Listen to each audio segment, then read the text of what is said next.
Humanity entered the wider galaxy quietly, without banners or threats, through trade lanes that older civilizations had mapped long before Earth learned faster than light travel. And at first the great powers barely noticed the small blue world that sent cautious envoys and aging cargo ships into neutral ports, because the galaxy had seen many young species rise and fade, and humans looked no different from dozens before them, curious, divided, and slow to anger. So when the Coalition Assembly finally granted Earth observer status, it was treated as a courtesy rather than an invitation to matter, and the alien delegates spoke openly around the human representatives as if they were not there, discussing border wars, fleet movements, and the containment of species deemed unstable, while Ambassador Helen Moore sat in silence and listened, recording everything, reporting home with calm precision, because humanity had learned early that listening revealed more than speaking, but patience did not protect them forever, because along the outer trade routes human freighters began to vanish, first one, then three, then an entire convoy, and the official explanation from the dominant Virex Compact was that piracy was unfortunate but unavoidable, though the pirates somehow only struck human ships, and when Earth protested, the response was laughter carried across diplomatic channels. Not cruel laughter, but amused dismissal, the sound of an old power humoring a child, and the message was clear that humanity was too small to demand protection, too weak to enforce consequences, and too new to understand how things work beyond their system. So the harassment escalated. Tariffs tripled overnight. Human colonies were blocked from resupply corridors for inspection delays that never ended, and Virex patrols drifted too close to human space, their weapons powered but never fired, a deliberate show meant to test reactions, and each time humanity responded with restraint, filing, protests, requesting arbitration, pulling back ships rather than risking incidents, which only convinced the galaxy that humans could be pushed further, until one cycle when a Virex destroyer disabled a human survey vessel near the Kessler Rift and boarded it live on a public feed, broadcasting the frightened faces of civilian crew as entertainment across several systems. And that was the moment the assembly chamber filled with murmurs as the footage replayed, because humiliation was a familiar tactic in galactic politics. But something about the stillness of the human response unsettled even seasoned observers, since Earth did not shout or threaten or rush fleets to the border, instead requesting a formal address at the next assembly session, a request granted mostly out of curiosity, because no one expected much from a species that had allowed itself to be toyed with for so long. And when the day came, the chamber lights dimmed, and a single human figure appeared at the center dais. Not an ambassador this time, but a naval officer in a simple dark uniform, introduced only as Admiral John Carter, commander of Earth's deep space forces, a title that drew quiet amusement from the alien benches because few believed humanity possessed forces worthy of such a name, and Carter stood straight, hands clasped behind his back, scanning the vast chamber with steady eyes, waiting until the low hum of conversation faded, and when he spoke his voice was calm and unraised, carrying clearly, without amplification, as he thanked the assembly for its time and acknowledged humanity's inexperience on the galactic stage, conceding openly that Earth was younger, smaller, and still learning, which relaxed the audience and reinforced their assumptions. But then he continued, stating that humanity had also learned from its own history, from centuries of being underestimated by stronger neighbors, from wars where restraint had been mistaken for weakness,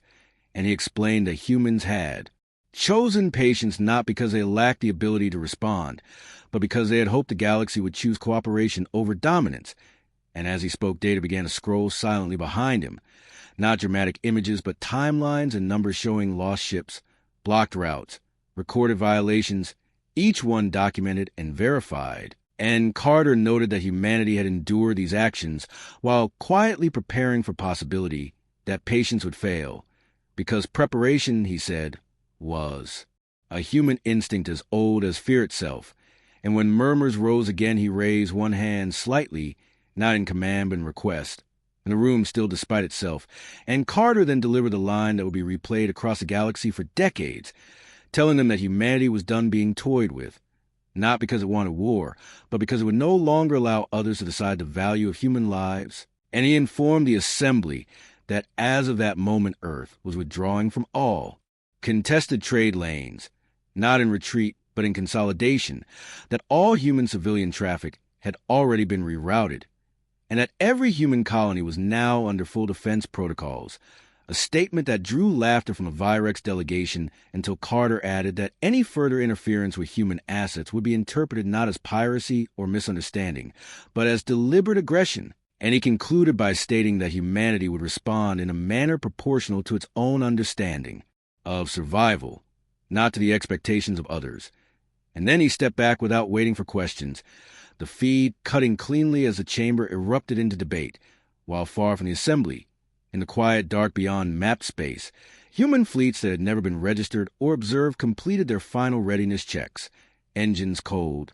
weapons silent, waiting for the galaxy to decide whether it had listened to the first human admiral who had finally spoken. The reaction across the galaxy to the admiral's address unfolded in layers. First disbelief, then irritation, then a slow unease as reports began to conflict with long-held assumptions, because within hours of the broadcast, human space did not simply go quiet, but became ordered in a way that analysts struggled to interpret. Trade beacons shut down in precise sequences. Civilian stations powered shields that had never before been activated, and navigation data updated with corridors that bypassed every known choke point controlled by the larger powers, suggesting routes that had either been mapped in secret or created through methods no one had bothered to detect. And in the Virex Compact, the ruling circles dismissed this as theater, arguing that the Admiral's words were meant to save face for a weak species embarrassed too publicly. So they authorized a limited demonstration meant to remind humanity of its place, dispatching 3 patrol groups to linger at the edges of human. Controlled systems, not attacking, merely present.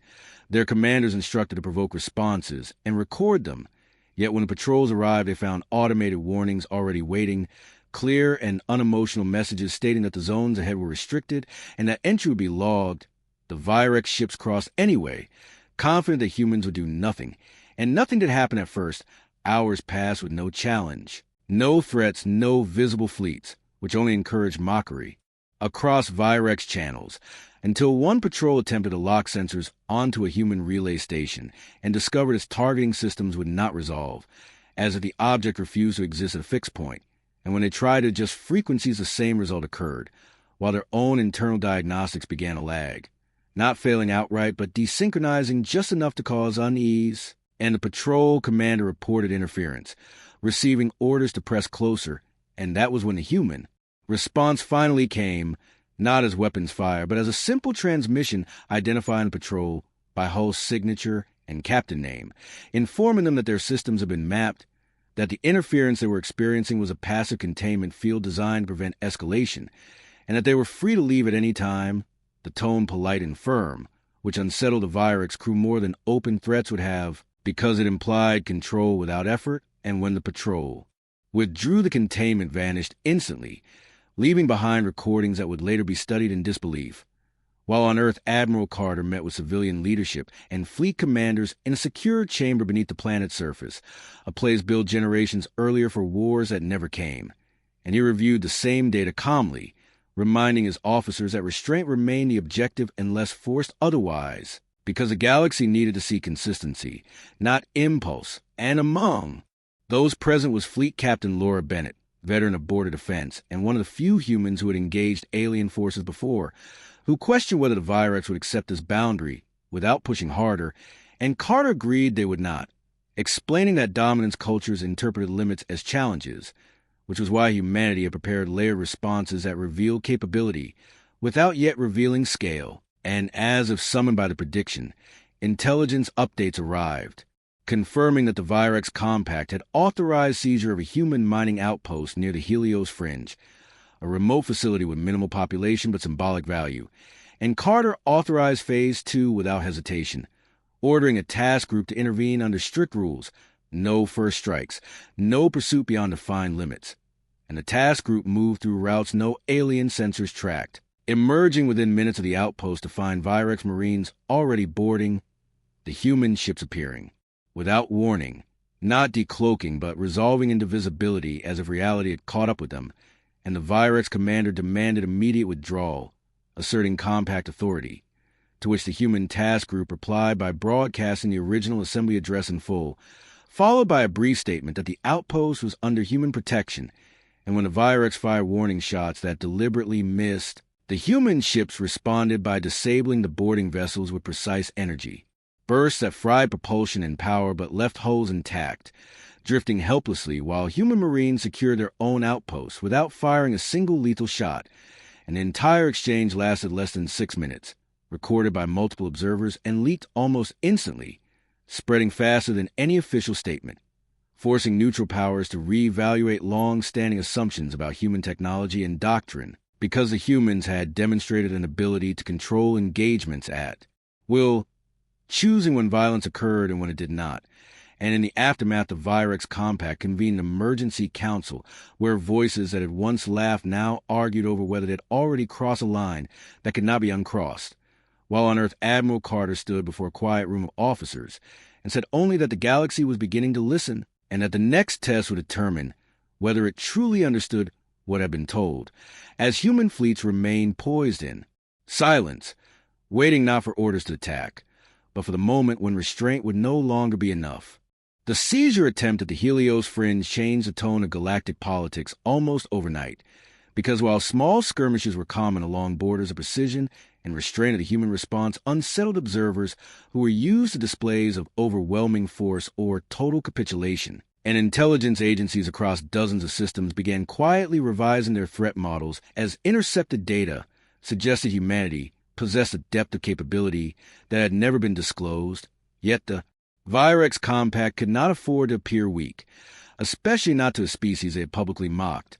So their leadership framed the incident as a misunderstanding caused by local commanders acting without full authorization, a claim that fooled no one but bought time. And in that time, the Compact accelerated fleet movements, repositioning heavy cruisers toward human space under the pretense of exercises, while privately commissioning analyses on human technology that returned with increasingly uncomfortable conclusions, because no known sensor suite had tracked the arrival of the human task group. No known electronic warfare package explained the clean disablement of Virex vessels, and no known doctrine aligned with such deliberate avoidance of casualties, which suggests a confidence born not a weakness, but a surplus. And while the galaxy debated, human society adapted with quiet efficiency. Colonies implemented rationing and emergency drills without panic. Media coverage remained factual rather than incendiary, and political factions that normally argued bitterly presented a united front, understanding instinctively that division would invite exploitation. And Admiral Carter continued his routine without public appearances, delegating messaging to diplomats while he coordinated readiness across fleets that spanned far beyond what foreign intelligence believed existed, because humanity's true strength lay not in any single weapon, but in redundancy, layers upon layers of independent systems designed to function even if cut off entirely, a philosophy shaped by a history of internal conflicts and near-extinction events. And this philosophy now guided every decision, as reports confirmed that a Virex battle group was assembling near the neutral Ardent Reach, a system that served as a crossroads between multiple powers and whose control would signal intent. And Carter recognized the move for what it was, a test meant to force humanity either to concede ground or escalate publicly. And he chose neither, ordering a human presence there that would be impossible to ignore yet impossible to frame as aggression. So when the Virex fleet arrived, they found the system already occupied by a human humanitarian convoy, distributing aid to independent stations, escorted by vessels clearly marked and broadcasting open channels, their weapon ports visible but powered down, and the optics were deliberate, because any Virex action against them would be witnessed by dozens of neutral observers. And the standoff stretched for days as diplomats argued and commanders postured, until a Virex cruiser attempted to assert control by deploying mines along a transit corridor, prompting an immediate human response in the form of narrowband transmission from Admiral Carter himself, calmly informing the Virex commander that the mines interfere with civilian traffic and would be removed, offering the chance to do so voluntarily. And when the offer was refused, the mines simply vanished, disassembled at a molecular level by mechanisms that left no detectable residue, a demonstration that rippled through the system like a shockwave of fear, because it implied not just superior firepower, but mastery over the battlespace itself. And in the stunned silence that followed, Carter transmitted again, stating that humanity would not contest influence through intimidation, and that any future attempts to endanger non-combatants would be met with responses chosen solely by human judgment, not by precedent. And this time there was no laughter, only tense withdrawals and hurried communications. And as the Virex fleet pulled back, the reality settled in that humanity was not reacting. It was shaping events, guiding outcomes without ever appearing to force them. A strategy far more dangerous than brute strength. And across the galaxy, younger species began quietly reaching out to Earth for dialogue, while older powers watched with a mix of apprehension and respect, realizing that the era of toying with humanity had ended, and that the first human admiral had not issued a threat, but a statement of fact, one that was now being proven step by careful step as the balance of power shifted in ways no one could fully predict. As quiet contacts multiplied and minor powers tested the waters of cooperation with Earth, the Virex Compact faced a deeper problem than lost prestige, because their internal cohesion had been built on an assumption of unquestioned dominance, and now that assumption was cracking under the weight of uncertainty, leading to fractures between political leaders who urged caution and military commanders who demanded decisive action to reassert control, and it was the latter who prevailed when intelligence reported that humanity was constructing new infrastructure along the Perseus Veil, a region long considered too unstable for permanent installations, prompting Virex strategists to conclude that humans were either bluffing or possessed technologies that rendered old dangers irrelevant, either possibility intolerable. So a covert operation was authorized to probe human defenses directly, using deniable assets and mercenary forces drawn from fringe species, an approach designed to inflict damage without triggering open war, and the strike came without warning as coordinated attacks on 3 separate human logistics hubs, hitting fuel depots and communications relays with precision timing, causing localized disruption and civilian casualties that were immediately broadcast by hostile media outlets framing the incidents as evidence of human vulnerability. Yet the response from Earth was again measured to the point of appearing almost subdued as emergency services moved. With practiced efficiency, casualties were addressed, systems rerouted, and within hours operations resumed at reduced but stable capacity, while Admiral Carter convened a secure briefing that included not only fleet commanders but civilian analysts and ethicists, because the decision before them was no longer about deterrence but about precedent, and Carter listened as arguments were presented, some calling for immediate retaliation to demonstrate resolve, others warning that striking too openly could unify hostile powers against Earth. And when he finally spoke, he reminded them that humanity's advantage lay in patience paired with inevitability, that every aggressive act by others should increase the cost of them without revealing the full extent of human capability. And so he authorized a response that would not look like vengeance but would feel like consequence. And within days, the mercenary networks used in the attacks began to collapse,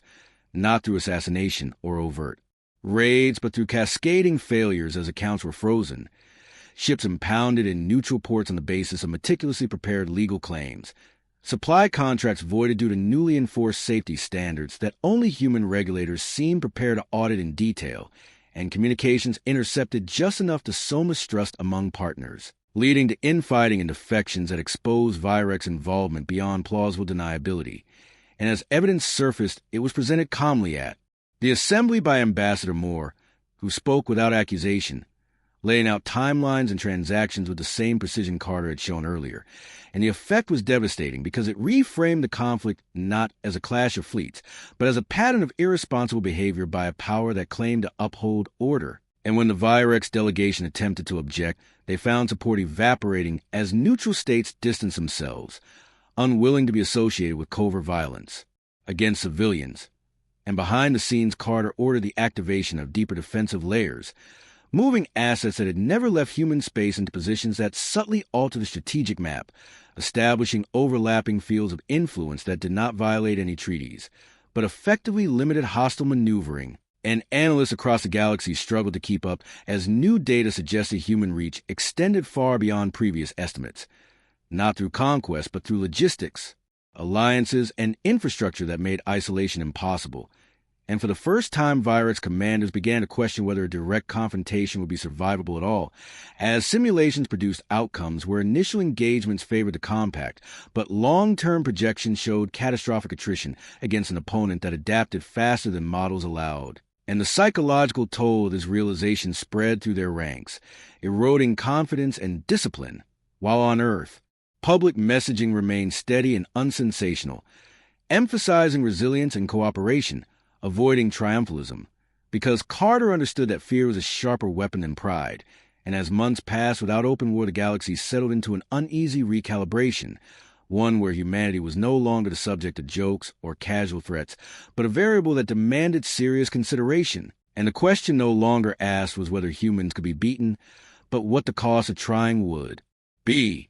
A question that grew heavier with every quiet move Admiral Carter made behind the scenes, shaping a future where the rules themselves were being rewritten. The recalibration did not bring peace so much as a pause heavy with calculation, and within that pause smaller incidents multiplied as actors across the galaxy tested where the new boundaries truly lay. Smugglers probing routes once ignored now quietly monitored by human systems. Proxy skirmishes flaring and dying as quickly as they began when one side realized human logistics underpinned the local economy. And through it all, Admiral Carter maintained a posture of openness that masked relentless preparation, rotating crews, cycling command authority, and stress-testing command networks until failure points were identified and removed because he knew that endurance decided conflicts long before decisive battles were fought. And the next escalation came not from the Virex Compact directly, but from an allied bloc that feared being eclipsed by human influence, issuing a coordinated declaration that reclassified several neutral systems as restricted security zones, effectively strangling commerce that now depended on human trade flows, a move designed to force Earth into open defiance. And the public reaction across human worlds was sharp but controlled, calls for firm action balanced by reminders of the Admiral's doctrine, while Carter requested a closed session with the Assembly, an unusual concession granted because too many powers wanted clarity, and when the session convened, he appeared again without ornament, presenting a simple map that showed how interdependent the contested zones had become.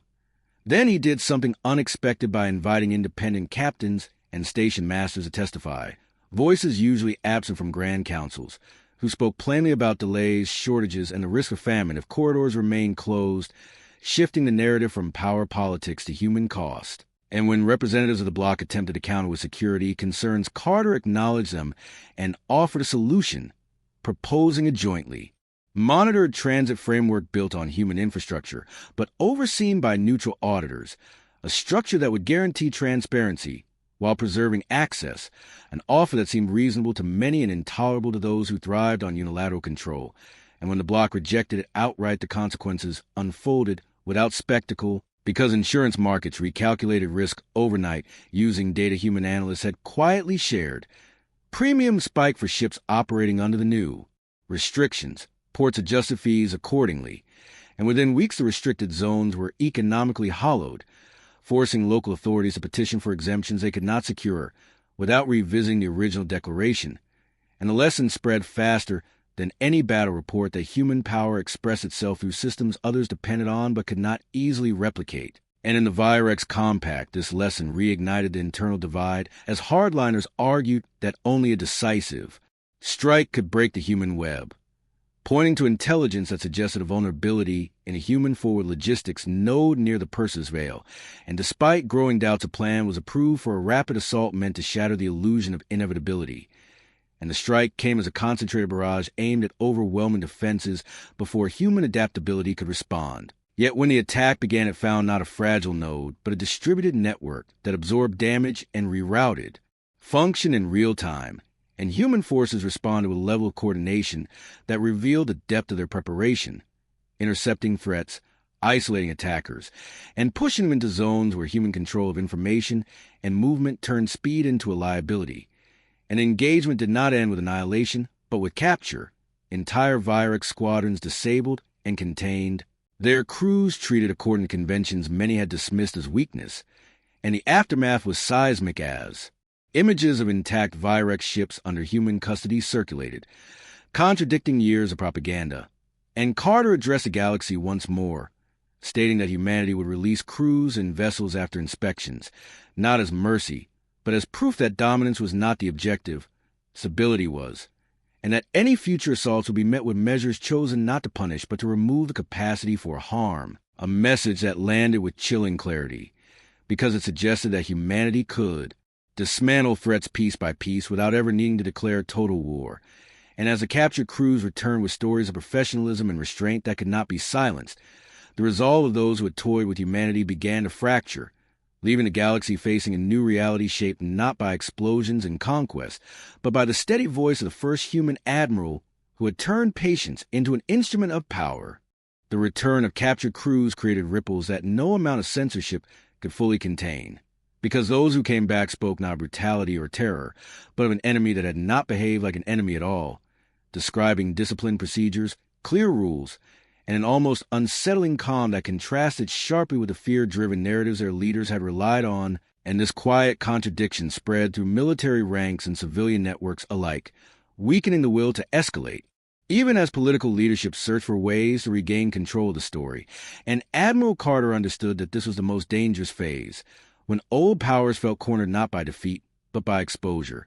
So he shifted focus from deterrence to consolidation, strengthening ties with emerging coalitions, formalizing transit agreements, and embedding human logistics deeper into shared infrastructure, so that any disruption would harm many more than just Earth, a strategy that transformed humanity from a participant into a cornerstone,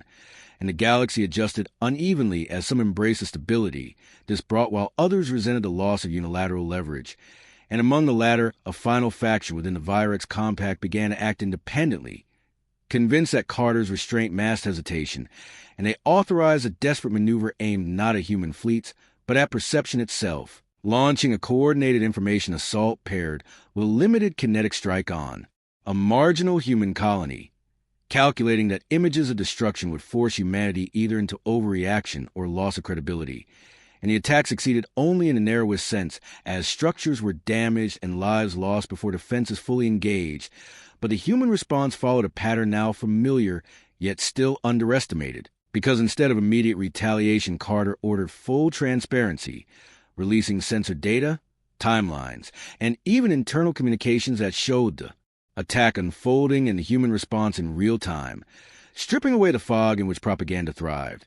And he paired this with targeted response that did not strike Virex worlds but dismantled the faction's capacity to operate, freezing assets, interdicting movements, and exposing command nodes to internal rivals within the compact, effectively turning the attackers into liabilities their own leaders could not protect. And as the faction collapsed under the weight of its own recklessness, the Virex leadership faced a reckoning,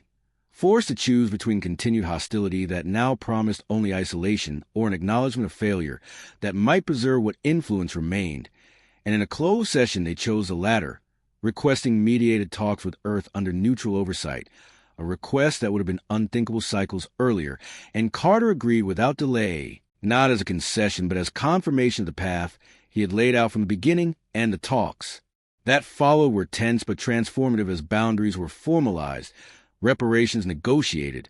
and new norms established that recognized humanity as a strategic equal rather than a peripheral actor. And throughout the process, Carter remained almost invisible, letting diplomats and civil leaders take the stage while he ensured that the structures behind them were unshakable, because he understood that lasting victory in the galaxy did not come from forcing others to kneel, but from making it irrational for them to stand against you. And as agreements were signed and fleets repositioned away from human space, the wider galaxy absorbed the lesson at last, that humanity's strength lay not in sudden fury, but in sustained resolve, and at the moment aliens had toyed with humans, they had set in motion a response that would not stop until the balance itself had changed, a response guided by the first human admiral who had spoken softly and reshaped the stars. The period after the mediated talks was marked by an unfamiliar quiet that unsettled many more than open hostility ever had, because the galaxy was used to measuring danger by visible fleets and declared enemies, not by the slow rearrangement of incentives that humanity now embodied. And as treaties took effect and borders stabilized, the true impact of Admiral Carter's strategy became clearer as trade flows rerouted permanently through frameworks designed with human standards at their core. Dispute resolution increasingly relied on data architectures Earth had built, and younger species began modeling their own defenses and logistics on human principles of redundancy and transparency, subtly aligning themselves with Earth not through allegiance but through compatibility. And this compatibility created a gravitational pull that even old powers struggled to resist, while within the Virex Compact the consequences of miscalculation continued to unfold as internal reforms were forced, through by leaders desperate to restore legitimacy, purging hardline commanders whose failures could no longer be hidden, and adopting oversight mechanisms eerily similar to those Carter had promoted, a quiet admission that the human approach worked, and Carter watched all of this from a distance, declining honors and interviews, focusing instead on succession planning and institutional resilience, because he knew that a strategy tied too closely to one individual was a weakness, not a strength. And so new admirals were promoted, command philosophies codified, and decision authority distributed in ways that mirrored the very systems that had carried humanity through the crisis. And when a minor border dispute flared between two non-human states months later, it was Earth that was asked to mediate, not because it was fear, but because it was trusted to be consistent, a shift that would have seemed impossible before the Assembly address. And Carter allowed the mediation to proceed without direct involvement, content to see the framework tested without his voice guiding it. And it held, resolving the conflict through pressure applied not by fleets but by access and legitimacy, reinforcing the lesson that power expressed through systems endured longer than power expressed through force. And yet Carter was not naive, understanding that history rarely ended cleanly, so he authorized one final demonstration meant not for adversaries but for allies, a large-scale readiness exercise, conducted openly across multiple regions, showcasing coordination, restraint, and rapid humanitarian response alongside combat capability, a reminder that peace was maintained not by goodwill alone but by preparedness. And the exercise was watched closely across the galaxy, interpreted less as a threat than as a statement of competence. And as it concluded, Carter submitted his retirement request, stunning many who assumed he would remain indefinitely. But his reasoning was simple, that the moment humanity depended on his presence to maintain balance was the moment the balance would fail, and his departure was handled with minimal ceremony, a quiet transfer of authority that underscored the very philosophy he had championed. And in the cycles that followed, historians would debate when exactly the galaxy changed, some pointing to the Helios fringe, others to the Assembly address, but those who had lived through it understood that the turning point was not a battle or a speech, but the realization that humanity would no longer be toyed with, not because it demanded respect, but because it built a reality in which disrespect carried unavoidable cost, a reality forged under the steady guidance of the first human admiral whose calm words had reshaped how power itself was understood among the stars. Years later, the consequences of that era were felt more strongly than its battles ever would have been, because the galaxy that emerged was not one ruled by humanity, but one quietly structured around human expectations of continuity, accountability, and preparedness. And this structure endured precisely because it did not rely on fear, as shipping moved through corridors designed to fail safely. Councils referenced human-mediated precedents when disputes arose, and military planners across species revised doctrines to account for an opponent that might never strike first yet would always finish on its own terms. And Admiral John Carter became a figure discussed more than seen, his name attached not to monuments, but to principles taught in academies far beyond Earth. Principles that emphasize patience as an active force and restraint as a position of strength. And among the Virex Compact, a memory of their misjudgment hardened into institutional caution, a cultural shift born of survival, while humanity itself changed in subtler ways, having learned that dominance was less dangerous than dependency. And so Earth continued to invest in shared systems, not out of altruism, but because interdependence was the most reliable shield. And when new species eventually entered the galactic stage, they encountered not mockery or predation, but a framework that encouraged them to learn before testing limits, because the story of how aliens once toyed with humanity until the first human admiral spoke had become a warning passed quietly between worlds, not dramatized or exaggerated.